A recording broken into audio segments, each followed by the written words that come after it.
Okay, so today we're going to be talking about improvements in Linux and containers for .NET 10. I think this is like the third time we've done this talk. I'm Rich Lander, product manager on the .NET team. And I'm Chad Husk. I'm also a product manager on the .NET team. Yeah, awesome. Yeah, and this is one of the main things that you and I work on together. So if you go back 10 years, there was no .NET Core on Linux. We spent basically a decade trying to build really great experiences, build a great product that works amazing on Linux. And we've got to the point where basically .NET is at home on your distro. It's available in tons of package managers. And I almost couldn't believe that we've landed at this spot.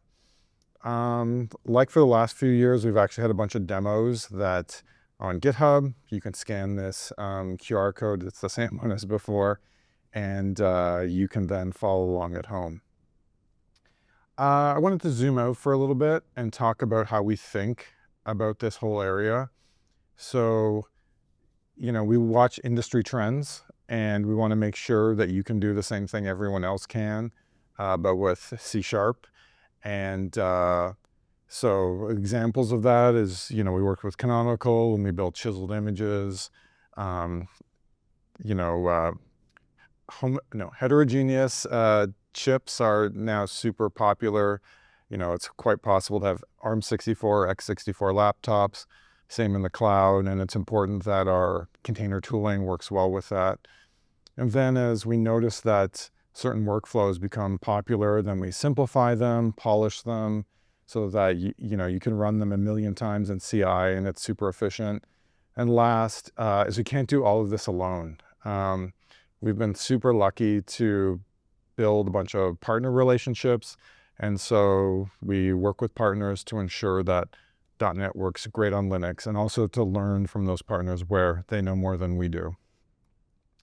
This is kind of our agenda for what we're going to talk about. These are all new features in .NET 10 or new initiatives. And we will talk about those shortly.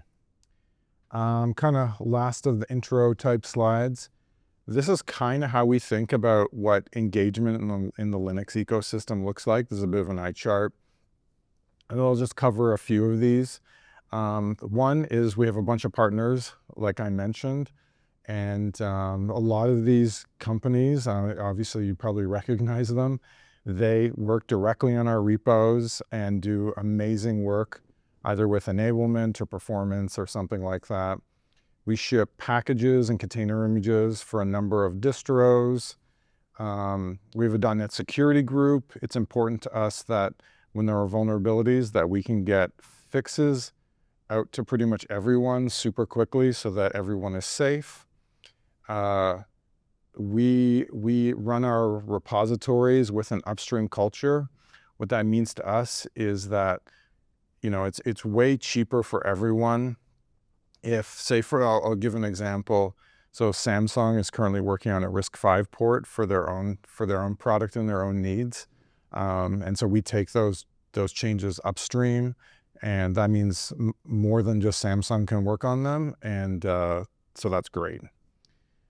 Okay. So in terms of packages, it's kind of amazing at this point. .NET is available on a bunch of different distros. Microsoft makes a set of packages available at packages.microsoft.com. Our enterprise Linux partners make Linux available in their feeds for their distros. And then there's a number of community distros that where the community makes .NET available in their package feeds. These packages are either available today or will be available in the next week or so. If you're on Arch Linux or Fedora or wherever, keep on checking to see if .NET 10 is there. I noticed that RC2 is there in a lot of places, but maybe not GA yet. So keep on checking. Okay, so now we're going to get into the main topic of this talk, containers. That's what we've talked about in the past. So this time we made a major change that I wanted to address. Up until now, we have used Debian for our base images for Linux.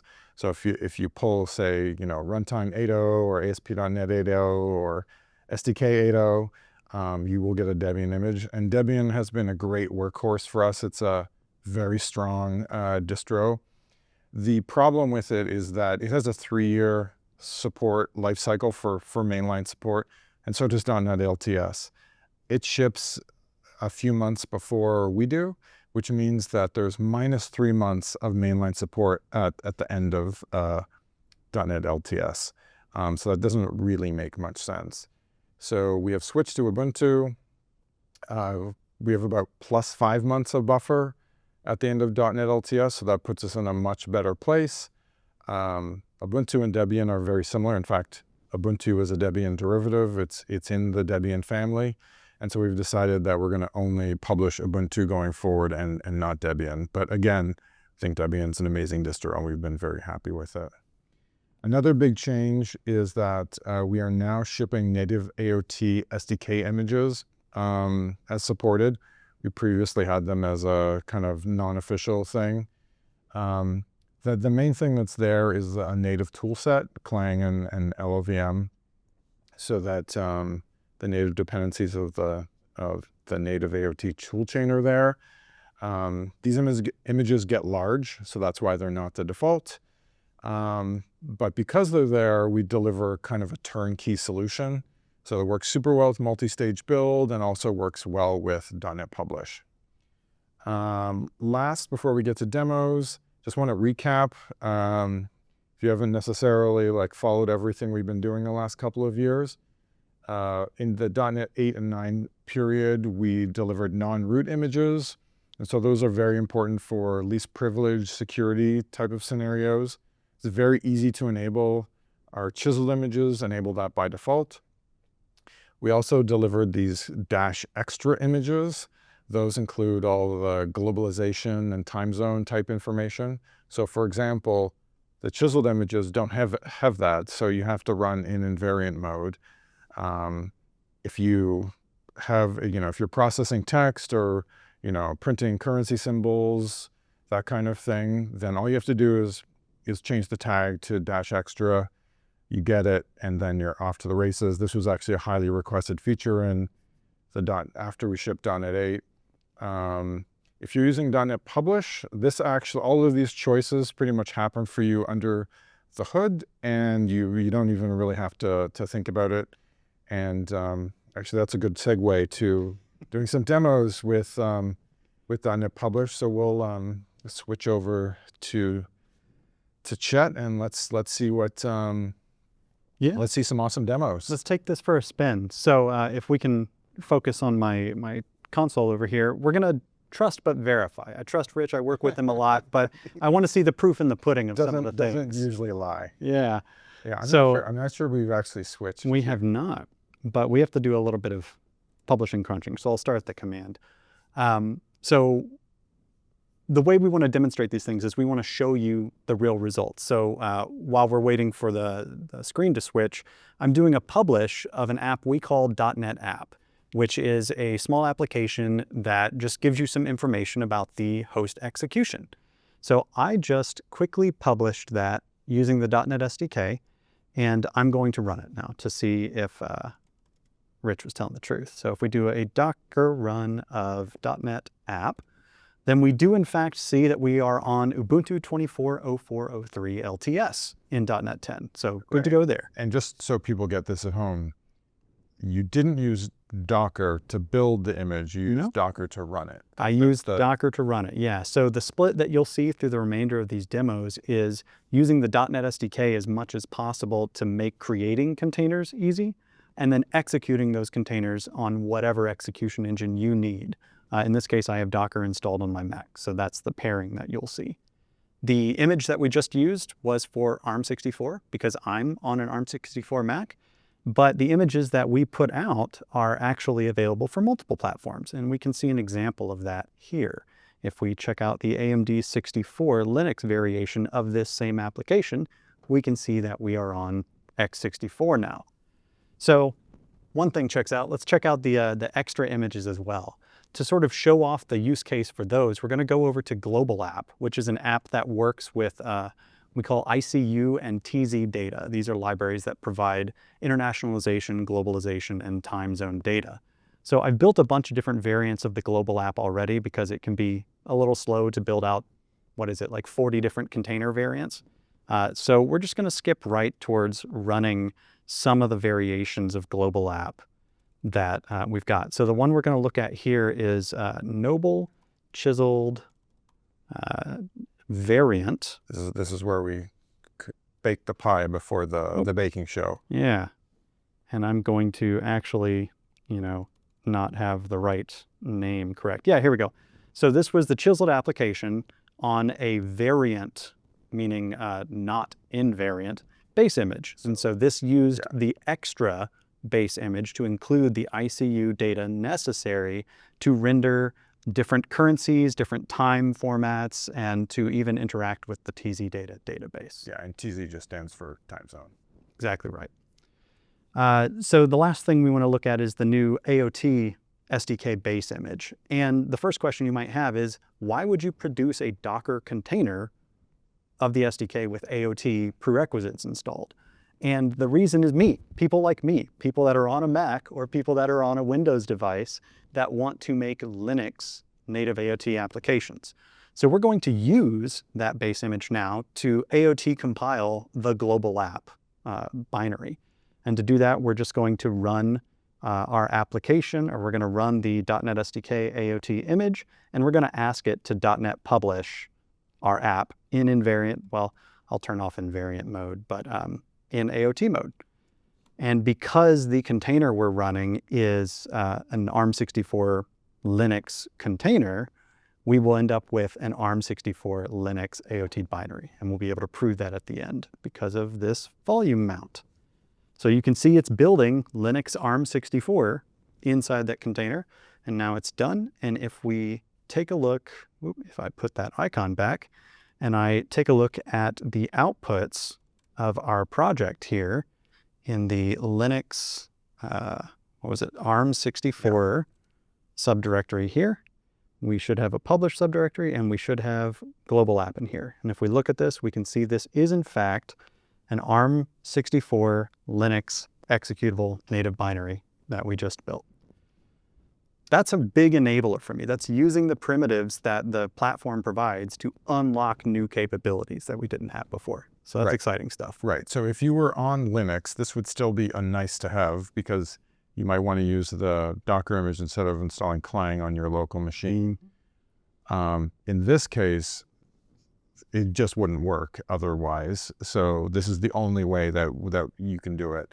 If you're in, and this would also work in WSL. It absolutely would. And it also works like if you want to target Alpine Linux, but you're on a glibc based Linux distribution. So it's a real enabler for all those sorts of corner cases. Yeah. So to make all these images, we use the .NET SDK, and I think that's a great opportunity to take a look at what is new and exciting at the SDK layer.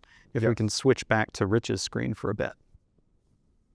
Although Chet's still gonna talk. Okay, here we go. So I am a big believer in the .NET SDK's containerization tech for performance, correctness, and integration reasons. We're going to see examples a little bit later of how leveraging MS Build's knowledge of your projects can make your entire build pipeline faster. But it's not just about speed. It's about creating containers that are perfectly suited to your applications. And we'll see some examples of the SDK helping with that as well. And then finally, no one makes an application as a one and done kind of thing. There's always some sort of longer life cycle or longer maintenance term that you have to deal with. Everyone using .NET 10 today is encouraged to upgrade to the .NET 10 runtime, for example. Well, the SDK containerization integration makes it so that as you do those upgrades, your containers natively upgrade with you. So that's why I'm a huge believer in it. There is a bunch of fun stuff that is new in .NET 10 in the containerization tech as well. The highlight for me is multi-architecture publishing. You may have seen some examples in those commands we just ran, but it's now possible to build images for different architectures and combine them into one logical image so that no matter which architecture your host is on, you use the image that is best suited for that platform. We'll see an example of that in detail a bit later. We also unlock the ability to push to insecure container registries. And this is a use case that, folks running private registries inside of a company VPN might have, for example. And we'll show an example of what that looks like later as well. All of this is built on top of standard, community agreed on OCI container image formats. So the images that we create are transmissible everywhere. I want to take a minute to sort of dig into that performance impact point that I made earlier. The Microsoft Defender team reached out to Rich and I earlier this year, and we did an engagement with them where we helped them migrate onto using the SDK to make their images. They wanted to do this because they wanted to target ARM64 Cobalt hardware and get the performance and efficiency benefits that come with that hardware. But they did not want to impact their local dev loop. So we worked with them to onboard their pipelines, and not only did they get that developer and production time benefit, they saw massive speedups in their pipelines overall. Their initial pipelines were almost twice as fast, and by the time we migrated their entire, multiple hundreds of microservices, they were seeing 260 plus compute days saved per 24-hour period. That is real impact and real benefit. So I encourage you all to give it a try if the tech is a good fit for you and your org. We're going to see some examples of some of those features now, pretty much in the order that's listed there. So if we can pull back over to my computer, we will have a good time. So we're back in Global App, and we're going to take a minute to sort of zero in on some of the multi-arch publishing and some of the sort of knobs that the SDK goes with. So when we did the publish of Global App earlier, you may have seen that it published the AOT application for a single architecture. We're going to do a similar publish now for multiple architectures. And the reason this is going to be different is because the application has runtime identifiers in its project file. We will be able to tell that multiple architectures are getting built because the .NET SDK has a tiny new feature that is geared towards highlighting the architectures you're building. So we're choosing a few different knobs this time to highlight the flexibility of the .NET SDK. We are trimming the app. We're opting into that chiseled experience, and we are explicitly deciding to, well, I messed that one up. I was going to show the invariant one, but now we have this trimmed, chiseled version of Global App that we can take a look at. We can run it like we have done before. We can run it for other platforms like we have done before. And we can even take a look at, its size and its content. So if we go inspect one of these guys, we can see some of the things that the .NET SDK has added for us in terms of, tracking metadata and, flags that make security scanners happy and that sort of thing. But one thing we can also kind of highlight here is if we look at the history of this application, this is how you can see sort of the size. So if I zoom out a bit and do this again, maybe we can get some better, yeah, there we go. We can see that for this chiseled, trimmed variant image, we're sitting at about 80 megabytes of space. So if I go build one more time, and this time correctly say the invariant version, we should see a pretty significant difference there. And this is the difference between the extra images Rich mentioned and the non-extra images. So we can see in the logs here. We should have called the default ones bare bones. Yeah. We can see here that because we're trimmed, we only need the runtime depths. And because we are invariant, we don't need the extra. So if we go take a look at the invariant form of this image, we can see that it is much smaller. The overall image size is roughly half the size of the ICU and TZ data enabled image. So if your applications don't need localization or globalization, this is a real way to save significant amounts of space. Definitely. Not to mention, reduce your overall dependency graph and sort of limit your security surface area. So that's multi-arch publishing. If you have runtime identifiers in your project, it just works. I love it. It feels magical. I want to take a minute now to show you how you can take that AOT app we built earlier and containerize it too. This is going to be a little bit more interesting though, because we need to get the container image that we are going to make into our host somehow so we can actually run it. There are a few ways we could do this. We could mount the Docker socket into the container if the container had the Docker binary. I don't want to make a whole new builder container just for that, so we're not going to do that. Instead, what we're going to do is we're going to spawn an insecure local registry, and we are going to have the AOT compilation container we used earlier communicate with that insecure registry. Right, and now's a good time to say what the word insecure means in this particular case. It means no HTTPS, no TLS. That's the entirety of what insecure means. It's still very possible to have like HTTP basic auth or things like that configured on this instance, but you'll note a little bit earlier that there is no TLS. Yeah, one thing I did read when I've known about the registry project for a long time, but apparently they do support Let's Encrypt. Mm-hmm. Like I think it has an Acme client if you do want to host it on, registry.foo.com. Mm-hmm. So it's a real fully functional registry. We use it when we are testing the SDK container tooling. We stand up registries, we pull images down from MCR, and we interact with this, right? So, and when we do that, we do it in both the insecure modes and setting up basic auth and a little bit of that cert-based auth. So it's very flexible. Okay, so I've started the registry, and we have a command now that looks very similar to the one we ran earlier to make an AOT application. We're using the same AOT base image. We are just exposing my Mac's network to the container, and we are telling the SDK to publish to that registry we just made. So we'll run this one more time.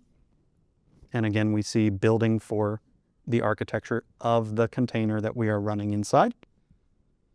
And the compilation happens and the linking, and now we see that we are publishing a single container. And we have a bunch of logs from that, and we can see that we published the Noble AOT invariant version of our app to our registry. Right, and Noble just means Ubuntu 2404. Okay, so now because we can access that registry, we can execute that, that container. So it looks like this, and that should be correct. Yep, so my local Docker couldn't find that, so we went and grabbed it. This is exactly what you'd hope to see for the AOT application that is invariant. The application works up until the point that we use the ICU or time zone data, and then it fails as soon as we try. So this is a successful failure, I think you'd classify that as. So we've seen a bunch of different ways that the .NET SDK kind of grows with the changes of your app. If you are doing trimmed, or if you're doing self-contained, or whatever your variations are. I just wanted to highlight a little bit of some of the pre-work I did, sort of pivoting through all the different variations that you can see. And this isn't even all of them. I've got 21 different variations here, and they range in size from 25 megs all the way up to like 631, depending on what you include in them. So this is a tech that scales with you. And thanks to the base images that the platform provides, there's a right-sized container configured to fit your app at every step along the way. Should we share the resources slide? Yeah. Yeah. Let's leave them with something to go follow up on. Yeah. So we've just listed some resources that you can look at. If you've been a past listener of this show, thanks for watching again. Chet and I are really passionate about Linux containers, so hope you enjoy these new features. Yeah.